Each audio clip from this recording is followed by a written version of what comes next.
ನಮಸ್ಕಾರ ವೀಕ್ಷಕರೇ. ಕರ್ನಾಟಕ ಕಾಂಗ್ರೆಸ್ನಲ್ಲಿ ಸಚಿವ ಸಂಪುಟ ವಿಸ್ತರಣೆ ಚರ್ಚೆ ಮತ್ತೆ ಜೋರಾಗಿದೆ.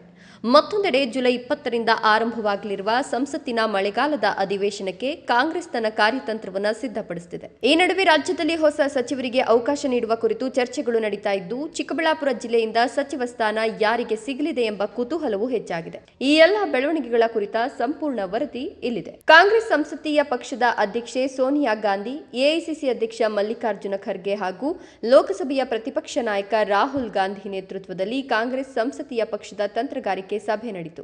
ಮುಂಬರುವ ಮಳೆಗಾಲದ ಅಧಿವೇಶನದಲ್ಲಿ ಕೇಂದ್ರ ಸರ್ಕಾರವನ್ನ ಯಾವ ವಿಷಯಗಳ ಮೇಲೆ ಪ್ರಶ್ನಿಸಬೇಕು ಅನ್ನೋದರ ಕುರಿತು ಸುದೀರ್ಘ ಚರ್ಚೆ ನಡೆಸಲಾಗಿದೆ. ಕಾಂಗ್ರೆಸ್ ನಾಯಕರು ಅಯೋಧ್ಯೆ ರಾಮಮಂದಿರ ನಿರ್ಮಾಣಕ್ಕೆ ಸಂಬಂಧಿಸಿದ ಅಕ್ರಮಗಳ ಆರೋಪ, ನೀಟ್ ಮತ್ತು ಸಿಬಿಎಸ್ಇ ಪರೀಕ್ಷೆಗಳಲ್ಲಿನ ಅವ್ಯವಸ್ಥೆಗಳು, E20 ಇಂಧನ ನೀತಿಯಿಂದ ವಾಹನ ಮಾಲೀಕರು ಎದುರಿಸುತ್ತಿದ್ದಾರೆ ಎನ್ನಲಾಗ್ತಿರುವ ಸಮಸ್ಯೆಗಳು ಸೇರಿದಂತೆ ಬೆಲೆ ಏರಿಕೆ, ನಿರುದ್ಯೋಗ ಹಾಗೂ ರೈತರ ಸಮಸ್ಯೆಗಳಂತಹ ಜನಜೀವನಕ್ಕೆ ಸಂಬಂಧಿಸಿದ ವಿಷಯಗಳನ್ನು ಸಂಸತ್ತಿನಲ್ಲಿ ಪ್ರಸ್ತಾಪಿಸಲು ಸಿದ್ಧತೆ ನಡೆಸಿದ್ದಾರೆ ಅಂತ ಪಕ್ಷದ ನಾಯಕರು ಹೇಳಿದ್ದಾರೆ. ಇದೇ ವೇಳೆ ಕರ್ನಾಟಕ ರಾಜಕೀಯದಲ್ಲೂ ಸಚಿವ ಸಂಪುಟ ವಿಸ್ತರಣೆಯ ಚರ್ಚೆ ಮತ್ತೆ ವೇಗ ಪಡೆದುಕೊಂಡಿದೆ. ಕಾಂಗ್ರೆಸ್ನ ಕೆಲವು ನಾಯಕರು ಹೊಸ ಮುಖಗಳಿಗೆ ಸಚಿವ ಸ್ಥಾನ ನೀಡಬೇಕು ಎಂಬ ಅಭಿಪ್ರಾಯ ವ್ಯಕ್ತಪಡಿಸುತ್ತಿದ್ದರೆ, ಮತ್ತೊಂದೆಡೆ ಅನುಭವಿಗಳಿಗೆ ಮತ್ತೊಮ್ಮೆ ಅವಕಾಶ ನೀಡಬೇಕು ಎಂಬ ಅಭಿಪ್ರಾಯವೂ ಕೇಳಿಬರುತ್ತಿದೆ. ಆದರೆ ಅಂತಿಮ ನಿರ್ಧಾರವನ್ನು ಪಕ್ಷದ ಹೈಕಮಾಂಡ್ ಹಾಗೂ ಮುಖ್ಯಮಂತ್ರಿ ಡಿಕೆ ಶಿವಕುಮಾರ್ ಅವರೊಂದಿಗೆ ಸಮಾಲೋಚಿಸಿ ಕೈಗೊಳ್ಳುವ ಸಾಧ್ಯತೆ ಇದೆ. ಈ ಬೆಳವಣಿಗೆಗಳ ನಡುವೆ ಚಿಕ್ಕಬಳ್ಳಾಪುರ ಜಿಲ್ಲೆಯಲ್ಲಿ ಸಚಿವ ಸ್ಥಾನದ ಕುರಿತು ರಾಜಕೀಯ ಚರ್ಚೆ ತೀವ್ರಗೊಂಡಿದೆ. ಬಾಗೇಪಲ್ಲಿ ಕ್ಷೇತ್ರದ ಶಾಸಕ ಎಸ್ಎನ್ ಸುಬ್ಬಾರೆಡ್ಡಿ ಹಾಗೂ ಚಿಕ್ಕಬಳ್ಳಾಪುರ ಕ್ಷೇತ್ರದ ಶಾಸಕ ಪ್ರದೀಪ್ ಈಶ್ವರ್ ಅವರ ಹೆಸರುಗಳು ರಾಜಕೀಯ ವಲಯದಲ್ಲಿ ಕೇಳಿಬರ್ತಿವೆ.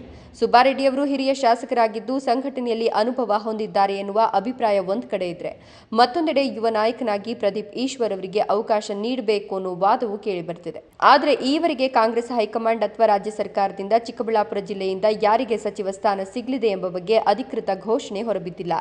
ಹೀಗಾಗಿ ಜಿಲ್ಲೆಯಲ್ಲಿ ಸಚಿವ ಸ್ಥಾನಕ್ಕಾಗಿ ರಾಜಕೀಯ ಲೆಕ್ಕಾಚಾರಗಳು ಮುಂದುವರೆದಿದ್ದು, ಅಂತಿಮವಾಗಿ ಕಾಂಗ್ರೆಸ್ ಹೈಕಮಾಂಡ್ ಯಾರ ಮೇಲೆ ವಿಶ್ವಾಸ ವ್ಯಕ್ತಪಡಿಸುತ್ತದೆ ಎನ್ನುವುದನ್ನು ಕಾದು ನೋಡಬೇಕಿದೆ. ಒಟ್ಟಾರೆ ಒಂದು ಕಡೆ ಸಂಸತ್ತಿನ ಮಳೆಗಾಲದ ಅಧಿವೇಶನದಲ್ಲಿ ಕೇಂದ್ರ ಸರ್ಕಾರದ ವಿರುದ್ಧ ಕಾಂಗ್ರೆಸ್ ಆಕ್ರಮಣಕಾರಿ ಧೋರಣೆ ಅನುಸರಿಸಲು ಸಜ್ಜಾಗಿದ್ರೆ, ಮತ್ತೊಂದು ಕಡೆ ಕರ್ನಾಟಕದಲ್ಲಿ ಸಚಿವ ಸಂಪುಟ ವಿಸ್ತರಣೆಯ ಚರ್ಚೆ ರಾಜಕೀಯ ವಲಯದಲ್ಲಿ ಕುತೂಹಲ ಮೂಡಿಸಿದೆ.